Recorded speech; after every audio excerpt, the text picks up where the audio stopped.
गायत्री ठाकुर जी एगो गीत गा के मार्केट में चल गई नहीं भैया। ये दुनिया को नदी है चाचा जी। गुरु जी ध्यान दिया भैया। तो हर एक कृपा पे अब छेड़ो छेड़ो छेड़ो करे के अरे नरे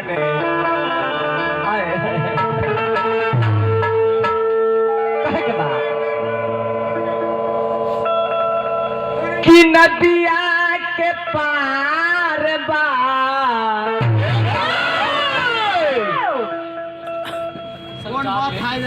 बलमुआ के घाव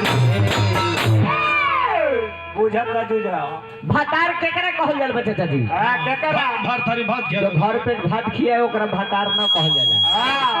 जो भाव से पार करेले अब भैया तू तो भतार बुझा। आजकल के जमाना में मान के चलो कि हमारे भैया के शादी भई बाई सन लड़की से ऐसा एकदम वोल्टेज 11,000 वोल्ट भैया। चाचा जी ऐसा लड़की से शादी भई तो मैया के गाड़ी दे तो मऊगी के चिकन चिकन साड़ी ला के देतो। काहेला जानी था कि यदि सांस के लिए ताड़ मार देला सही बात बा। लेतार मार देला कि मैं दूध बाल्टी से बाहर कहे के बा कि नदिया के पार बा। कि दुनिया एगो नदी है चाचा जी। बलमुआ के घाव चलू बना कि नदिया के पार बा बलमुआ के घाव जाए के जरूर बा। अरे बड़ा रहा चला अशोक भैया भी रहो सहुर न सुभारे। ई धरती पर जे आइल बा चाचा जी उस सब केहू के एक दिन जाए के बा। लेकिन केहू के रास्ता मालूम बा कि कोने में है जई है आप कहीं न जाई हैं। केहू के मालूम बा? केहू के मालूम नहीं है कि नदिया के पार बा बलमुआ के घाव। क्या बात है कि जोनियों से दूर बा कि जोनियों से दूर बा बलमुआ के घाव।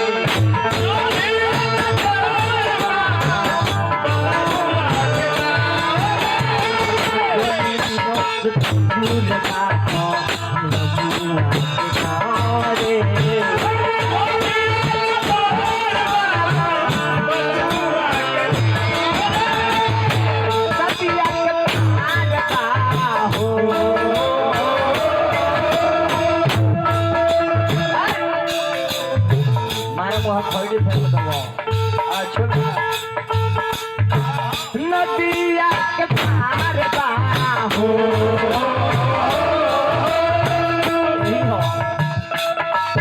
भैया भगवान से विनती करो जी कि मैं हारू के जोड़े पे ठगोड़े कर हो जाए। भगवान से विनती करो कि आसमान से पास हो जाएगा। भगवान से विनती करो हमें अशोक भैया कि हमारे उमरिया में से काट कर हुआ के 10 बरस बढ़ा देवे। वो का है 55 हो गए हम। वो कहे कि हमरो दी है सेवा सेवा। नदिया के पार बा नदिया के पार बा नदिया के पार बा बलमुआ के घाव। जय हो डीजे इस्लामपुर की जाए के जरूर बा। सबके एक दिन जाए के बा चाचा जी जाए के जरूर बा सहुर न सुभावे।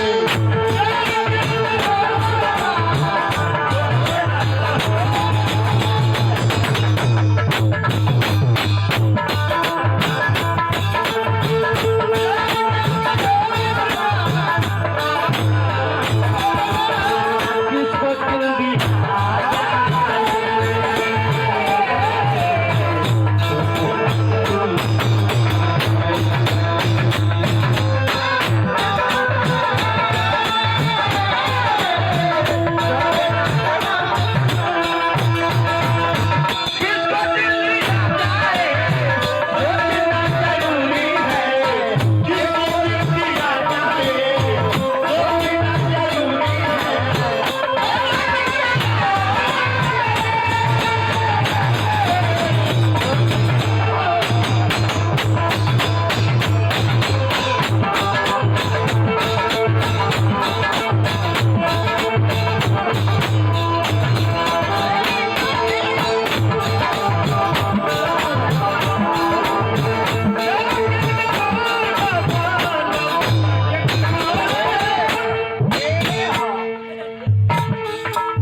एगो औरी बात मलकोस रीड बजावे के चाचा जी ध्यान दी हो मकान यदि बनाइएगा चाचा जी चाचा यदि मकान बनाइएगा तो भुरकी छोड़ दी हो ऊ कहे ओकरे से बहुत फायदा बा यदि बाहर से प्लास्टर करे के काम आई भाड़ा बांधे में आई कि ना हवा लेने में गर्मी के मौसम में एसी फेल हो जाई आ यदि मेहरारू रही है चाचा जी तो ये चुरकी जरूरी बा ऊ कहे यदि तू वो कारण बा अब बदमाशी धर करी तो धक चुरकिए ले सार देवे के बा लेकिन कलाकारी करी है चाचा जी तो मुर्गी जरूरी बा देखो मारा मुर्गी के लोग ने भुरकी देखो मुर्गी कैसे मारे ले अशोक भैया चक्रधार सटा देवे के बाद पहले सिंगल गौर करब एक एक शब्द पे कहल गइल बा कि जोना गीत गावे के चाहिए वो गीत में सही तो होखो आ वो गीत में सहीते नहीं खे तो गीत गैला के फायदा का आजकल गीत गावी छथिन देखी तब मिथिलेश चौहान की मौगी करिया मिलल व्यास को ना जना में भाव नहीं के हाँ जी व्यास को ना काम के जना में भाव नहीं खे हमें हरारी जना में छाव नहीं खे देखी मुर्गी सिंगल छूटी जाई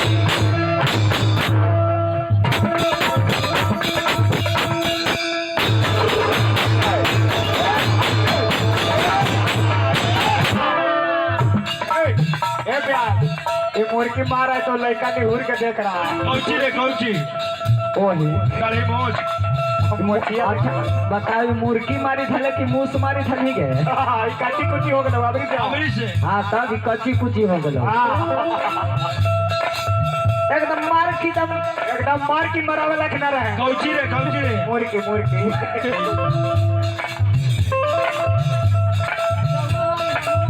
हाँ तो ठीक बा तारा से कम कौची में बानी रे नीतीश हम मारा था समियाना में रवा मानी समियाना के पीछे अरे मरवावे मेरे जानी था वरुण भैया नीतीश के सरकार में औरत लोग के मान्यता बढ़ गई बा वो कैसे हमार लालू जी हथिन ना तो जाना हो 10-20% तक का थी बस आलू कहियो महंगा ना भल देखो मुर्गी मारे के देखो बाबू रे छुट्टी जाए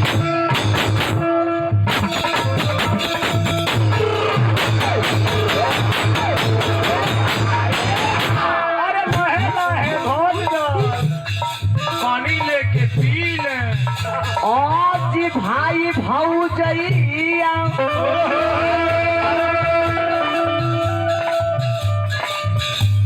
लिया बन जही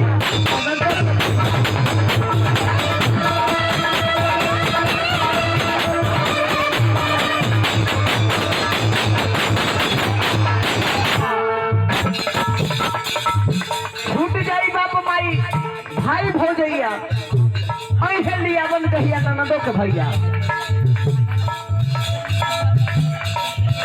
और वो हती न उठी तहारा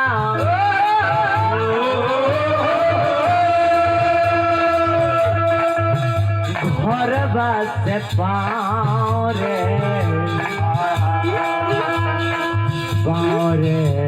सवरिया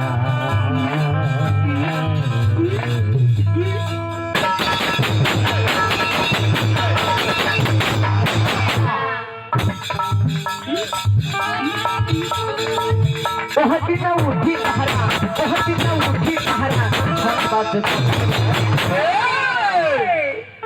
जाए के जरूर बा और की जाए के जरूर बा अपल मुआ के